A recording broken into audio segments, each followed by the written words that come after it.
একটা বড় কথা আছে হচ্ছে যে মুজিববাদকে বাদ দেওয়ার, মানে যেই কথাগুলিকে মুজিববাদ হিসাবে বলা হইতেছে আর কি, সেগুলিকে বাদ দেওয়ার। যেমন 31শে জুলাই আমরা এটার মধ্যে দেখলাম যে মুজিববাদের আপনারা কবর করতে চান। এখন মুজিববাদ বলতে আসলে এক্স্যাক্টলি কোনটা? কারণ আমরা কিন্তু দেখেছি যে বৈষম্য বিরোধী ছাত্র আন্দোলনের সময়ও আমরা কিন্তু এটা একদম দেখেছি যে শেখ মুজিবের ভাষণ, বঙ্গবন্ধুর ভাষণ, 7 মার্চের ভাষণকে ইন্সপিরেশন হিসেবে ব্যবহার করার, যেটা আসলে আপনাদের সমন্বয়কদের মধ্যে থেকে কেউ কেউ এটা ব্যবহার করেছেন। আমরা দেখেছি ওই সময়কার স্লোগান ব্যবহার করার, তার কথা বলে মানুষকে ইন্সপায়ার্ড করার। তো এইটার এখন যে আবার আপনারা মুজিববাদের কবর চাচ্ছেন, সেইটার কারণ কি? যে আপনারা পপুলিস্ট জায়গাটা থেকে, মানে জনতুষ্টিমূলক এই জায়গাটা থেকে এটা ধরতে চাচ্ছেন, নাকি ব্যাপারটা এরকম যে ওই সময় আপনারা এটা করেছেন যাতে আপনারা একটা কৌশল নিতে পারেন, যেই কৌশলে আবার বেশি লোক আপনাদের প্রতি আকৃষ্ট হতে পারে? কোনটা, মানে ওই সময়টা কৌশল ছিল নাকি এখনকার একটা কৌশল? দুইটা তো দুই অবস্থান, তাই না? আচ্ছা, আপনি আমার জন্য সহজ করে দিয়েছেন। মুজিববাদ হচ্ছে ওই আইডিয়াটা, আমি যখন আমার একটা যৌক্তিক দাবির জন্য দাঁড়াবো, তখন আমাকে সেন্স অফ উইনেস ডেভেলপ করতে হয় এই মুজিবের খুঁটির উপর দিয়ে। অর্থাৎ আমি এই মুজিবের খুঁটিতে আসি, এই মুজিব আইডিয়ার মধ্যে আমি বিশ্বাস করি, তাইলে হচ্ছে আমি যৌক্তিক দাবি জানাইতে পারবো। ক্যাম্পাস গুলোতে কি অবস্থা ছিল? ক্যাম্পাস গুলোতে অবস্থা ছিল, আপনি কোন যৌক্তিক দাবি নিয়ে দাঁড়ান, আপনাকে দাবি জানাবেন আপনি 3 দিন, আর আপনাকে বাকি 5 দিন আপনাকে বারবার বলতে হবে আমি কোনো রাজনীতি করি না, আমি অরাজনৈতিক দাবি, এটা অরাজনৈতিক দাবি। এবং এই দাবিটাকে হচ্ছে যথাযথ করার জন্য আপনাকে বারবার হচ্ছে বলতে হবে যে কি, ওই যে বঙ্গবন্ধুর বাংলায় বৈষম্য ঠাঁই নাই। অর্থাৎ বঙ্গবন্ধুর সাবস্ক্রিপশন ছাড়া, বঙ্গবন্ধুর খুঁটি ধরা ছাড়া আপনি কোনো একটা যৌক্তিক কোনো একটা দাবি দাঁড়াই করাইতে পারবেন না। ওই আইডিয়াটা হচ্ছে সামগ্রিকভাবে হচ্ছে মুজিববাদী আইডিয়া। অর্থাৎ রাষ্ট্রের সবকিছুকে একটা সেন্ট্রালাইজড একটা আইডিয়া থেকে সেখানে ম্যানিপুলেটেড হবে, এবং ওই আইডিয়াটা হচ্ছে আনক্রিটিক্যাল আইডিয়া। এই আইডিয়াটাকে আপনি কখনোই ক্রিটিক করতে পারবেন না। ওই আইডিয়াটা হচ্ছে সবকিছুই বঙ্গবন্ধুর স্বপ্ন, ওরকম ভাবে ওই লাইন থেকে একদম সেন্ট্রালাইজ করা হবে। ওই আইডিয়াটাই হচ্ছে মুজিববাদী আইডিয়া। এটা ভাই, এটা একটা হিস্ট্রিক্যাল ন্যারেশন আছে, এটা সামাজিক এক ধরনের ব্যাখ্যা রয়েছে, অর্থনৈতিক এক ধরনের ব্যাখ্যা রয়েছে, এই জিনিসটা সামাজিক বাস্তবতার এক ধরনের ব্যাখ্যা রয়েছে। এটা তো ম্যাথস না যে মুজিববাদের এই আইডিয়াটা তো আসলে ফর্মুলেটেড, বা মানে হিসাবটা কি? এটা কি হাসিনা সরকারের সময় মুজিববাদের আইডিয়াটা হয়েছে, নাকি মুজিববাদের আইডিয়া শেখ মুজিবুর রহমানের সময়ও ছিল? শেখ মুজিবুর রহমানের সময় ছিল। আপনার যখন মুক্তিযুদ্ধটা হয়েছিল ডিগনিটি, ইকুয়ালিটি এবং জাস্টিসের ভিত্তিতে, এবং সেখানে 71 পরবর্তী সময়ে আইসা আপনি দেখেন এই প্রথম 71 পরবর্তীতে আপনার হচ্ছে কনস্টিটিউশন এমন কিছু হচ্ছে আপনার আবার পিলার নিয়ে আসলো, যথা হচ্ছে যেখানে সোশ্যালিজম, ন্যাশনালিজম, তারপরে হচ্ছে এখানে নিয়ে আসলো হচ্ছে বাঙালি ন্যাশনালিজম আসলো। আওয়ামী লীগেরও মূলনীতি না, আওয়ামী লীগের নীতিও না, মানে এটা মানে দেখেন মুক্তিযুদ্ধটা, এটা হচ্ছে এটা কাদের মূলনীতি? এর মূলনীতিটা ছিল ভারত এবং সোভিয়েতপন্থী যেসব মুক্তিযুদ্ধের সময়, সেই সময় দুইটা স্ট্রিম ছিল। আপনি যদি তৎকালীন সময়, আমি চেষ্টা করছি এখন পড়ার, বা আগেও পড়ার চেষ্টা করেছি, তৎকালীন সময় বদরুদ্দীন উমর এবং হচ্ছে ভাষা নিয়ে আপনার লেখাগুলো যখন পড়ি, তখন দেখতে পাচ্ছি যে এখান থেকে কিন্তু একটা ব্যাপক একটা বিভাজন ছিল। অর্থাৎ যারা হচ্ছে পাকিস্তানের জন্য যে এই গণপরিষদটা করা হয়েছিল পাকিস্তানের জন্য, ওইটা দিয়ে হচ্ছে একটা বাংলাদেশ পুরো রিফ্লেক্ট পাইলো হচ্ছে একটা ব্যক্তির একটা ধারণা, যেটার পরবর্তী হচ্ছে আপনি মনে করতেছেন যে গণতন্ত্র, সমাজতন্ত্র, ধর্মনিরপেক্ষতা, জাতীয়তাবাদ, এইটা হচ্ছে সংবিধানের মূল সমস্যার জায়গা। আপনি না, আপনি একদম যে এভাবে কনক্লুশনে চলে গেলে হবে না।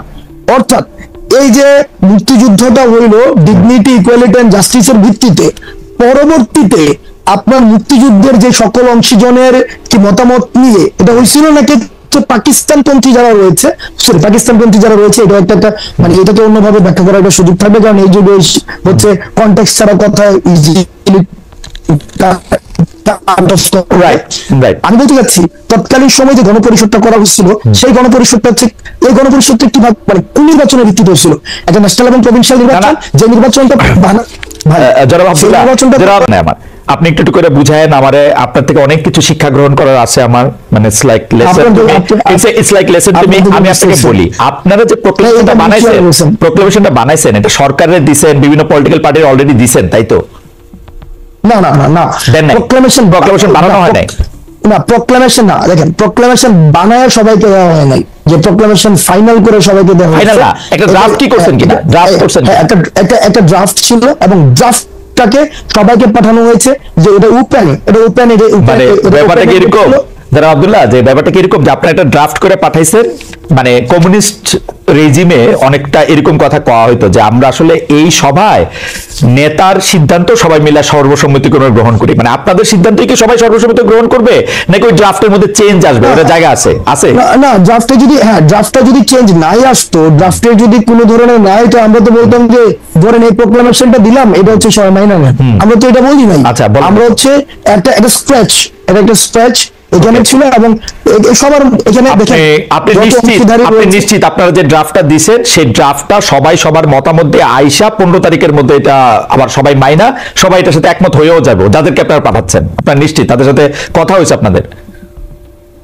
এখন যদি নিশ্চিত না হয়, সেক্ষেত্রে গভর্নমেন্ট যে প্রমিস দিয়েছে সেই প্রমিসের ভায়োলেশন। কিসের ভিত্তিতে গভর্নমেন্ট এই প্রমিস দিল? গভর্নমেন্ট তো আরেক অংশীজনের মতামত জানে না, তাহলে আপনার কথা ঠিক হইলে আপনাদের মতামত জানে না। গভর্নমেন্ট যেহেতু বলেছে, আপনি এই যে গতকালের যে প্রেস রিলিজ বলেছে, সেখানে স্পষ্ট ভাষায় বলেছে যে সকল অংশীজনের ভিত্তিতে গভর্নমেন্ট নিজে ইনিশিয়েটিভ নেবে এবং সবার মধ্যে দিয়ে যখন আসবে, তার মানে হচ্ছে গভর্নমেন্ট রেসপন্সিবিলিটি। গভর্নমেন্ট কেমনে করলো যখন গভর্নমেন্ট জানে না যে আরেকজন মানুষ কি বলবে? গভর্নমেন্ট যে জানে না সেটা তো আমার সাথে আলোচনা না, যেহেতু গভর্নমেন্ট ডিক্লারেশন দিয়েছে তার মানে জানে।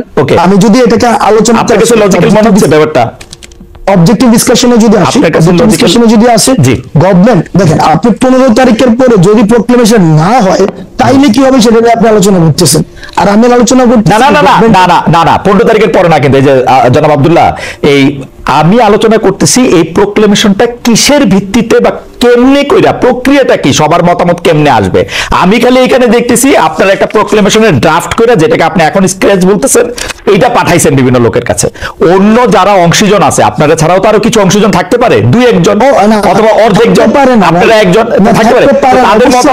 তাদের মতামত যদি অ্যাকোমোডেট করতে হয় তাহলে আপনারা তো জানেন না তারা এই আপনাদের স্ক্র্যাচের সাথে একমত হবে কি হবে না। আপনি বলতেছেন গভর্নমেন্ট জানলেও জানতে পারে, তো যদি না জানলেও জানতে পারে, গভর্নমেন্ট যেহেতু জানে, গভর্নমেন্ট জানে আরেকজন কি প্রস্তাব দিবে, গভর্নমেন্ট যেহেতু জানে এই কারণে ইনিশিয়েটিভ নিয়েছে। এখন আপনার যদি মনে হয় যদি 15 তারিখের পরে যদি বা হচ্ছে একটা আমরা আমাদের জায়গা থেকে 15 তারিখ আজকে বলেছি যে একদম দীর্ঘকাল আমরা আমাদের জায়গা থেকে আজকে বলেছি 15 তারিখের মধ্যে হইতে হবে, কিন্তু এটা দীর্ঘকাল, এটা অনন্ত অসীম সময় ধরে তো এটা সম্ভব না।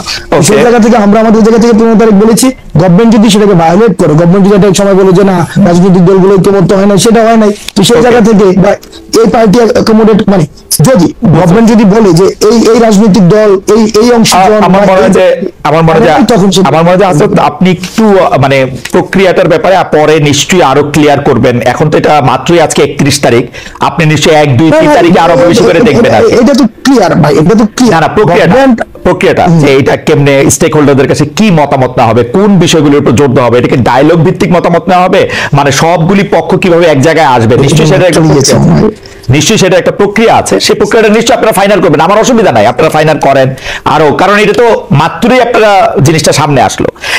হাওয়েভার আপনি অনুমতি দিলে আমি একটু পরের প্রশ্নে যাইতে পারি। পরের প্রশ্নের মধ্যে থেকে বা পরের বিষয় যদি বলি যে মানে প্রশ্নটা এরকম করতে পারি যে আপনি নিজেকে যথেষ্ট, মানে এই প্রশ্নটা একটু লেয়ার আছে, এটার প্রথম প্রশ্নটা একটু করে নেই, আপনি নিজেকে যথেষ্ট দেশপ্রেমিক শক্তি মনে করেন কিনা, দেশপ্রেমিক মনে করেন কিনা? আমি নিজেকে দেশপ্রেমিক মনে করি, তবে এটা হচ্ছে ওকে ফাইন, হ্যাঁ ইয়েস। না আপনি আরেক লাইন বলেন, অসুবিধা নেই, না আমি দেশপ্রেমিক মনে করি, দেশপ্রেমিক মনে করেন। ওকে, জামায়াত ইসলামের আমির বলেছেন দেশে পরীক্ষিত দেশপ্রেমিক শক্তি দুটা, একটা হচ্ছে সেনাবাহিনী আর একটা হচ্ছে জামায়াত। আমাদের প্রশ্ন হচ্ছে আপনি তার বক্তব্যের সাথে একমত কিনা, 2 হচ্ছে যদি একমত না হন দেশপ্রেমিক হইতে হলে আপনাকে সেনাবাহিনীর অংশ হইতে হবে অথবা জামায়াতের অংশ হইতে হবে, আপনি কোনটা? আমি জামাত নেতার এই বক্তব্য আমি শুনিনি। আমি কি পড়ে শোনাবো কোটেশন? আমি দায়িত্ব আমি জামায়াতের যদি জামায়াত থেকে ধরনের এই ধরনের বক্তব্য যদি এসে থাকে, আমি বক্তব্য মানে আমি জানি এই বক্তব্য উনি দিয়েছেন কিনা, আর যদি দিয়েও থাকেন তাহলে এটা নিয়ে আলোচনা আমার জায়গা থেকে আমি আলোচনার জন্য এই বাইনার পজিশনে আমি যেতে চাই না যে ওই পলিটিক্যাল পার্টি সাবস্ক্রিপশন করলে আমি দেশপ্রেমিক, ওইটা হচ্ছে এক ধরনের একটা জিনিস প্যারিকিয়াল একটা হচ্ছে আইডিয়া যে আমি এই আইডিওলজি থাকলে হচ্ছে আমি দেশপ্রেমিক, আর ওই আইডিওলজি হলে দেশপ্রেমিক না, এই ধরনের ধারণাটা আমি বিশ্বাস করি না। আচ্ছা ঠিক আছে, ধরেন এটা এই বাইনারি ধারণাতে আপনি বিশ্বাস না করলেন, সেনাবাহিনী নিয়ে আপনি কি মনে করেন? আপনি কি মনে করেন বাংলাদেশের সেনাবাহিনী একটা পরীক্ষিত দেশপ্রেমিক শক্তি? এই বিষয়ে আমার মন্তব্য করা, আমি মানে একটা ডিসক্রিপশন দিতে পারবো। এই গণঅভ্যুত্থানে বাংলাদেশ সেনাবাহিনী যে ধরনের পদক্ষেপ নিয়েছে আমি অ্যাপ্রিসিয়েট করি। আবার কিছু কিছু জায়গায় অনেক ধরনের বক্তব্য এসেছে, বিবৃতি এসেছে, সেগুলো মনে হয় যে সেগুলো নিয়ে হচ্ছে হয়তো সমালোচনা হতে পারে এক্সিট দেওয়ার ক্ষেত্রে।